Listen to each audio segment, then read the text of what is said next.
یہ جہاں چیز ہے کیا؟ علامہ ابن اسیر جزری رحمۃ اللہ علیہ نقل کرتے ہیں کہ جب حضرت سعد بن ابی وقاص رضی اللہ تعالیٰ عنہ ایرانی آتش پرستوں سے جہاد کرنے کے لیے قادسیہ پہنچے تو انہوں نے اپنے لشکر کے ایک افسر عاصم بن عمر کو کسی کام سے میان کے مقام پر بھیجا۔ یہ دشمن کے ملک میں ایک چھوٹی سی جگہ تھی۔ حضرت عاصم یہاں پہنچے تو رسد کا سارا ذخیرہ ختم ہو گیا اور ساتھی کے پاس کھانے کو کچھ نہ رہا۔ انہوں نے آس پاس تلاش شروع کی کہ شاید کوئی گائے بکری مل جائے، مگر کافی جستجو کے باوجود کوئی جانور ہاتھ نہ آیا۔ اچانک انہیں بانس کے ایک چھپر کے پاس ایک شخص کھڑا نظر آیا۔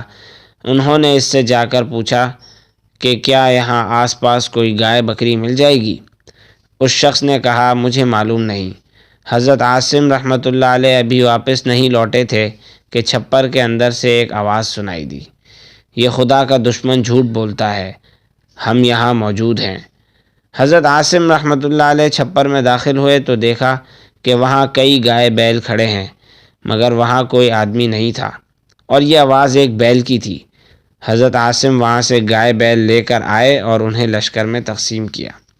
یہ واقعہ کسی نے حجاج بن یوسف کو سنایا تو اسے یقین نہیں آیا۔ اس نے جنگ قادسیہ کے شرکاء کے پاس پیغام بھیج کر اس کی تصدیق کرنی چاہی تو بہت سے حضرات نے گواہی دی کہ اس واقعے کے وقت ہم موجود تھے۔ حجاج نے ان سے پوچھا اس زمانے میں اس واقعے کے بارے میں لوگوں کا کیا تاثر تھا؟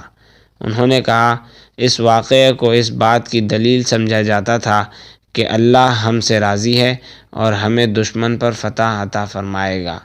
یہ بات اسی وقت ہو سکتی ہے جب لوگوں کی اکثریت متقی و پرہیزگار ہو۔ حجاج نے کہا دلوں کا حال تو اللہ ہی جانتا ہے۔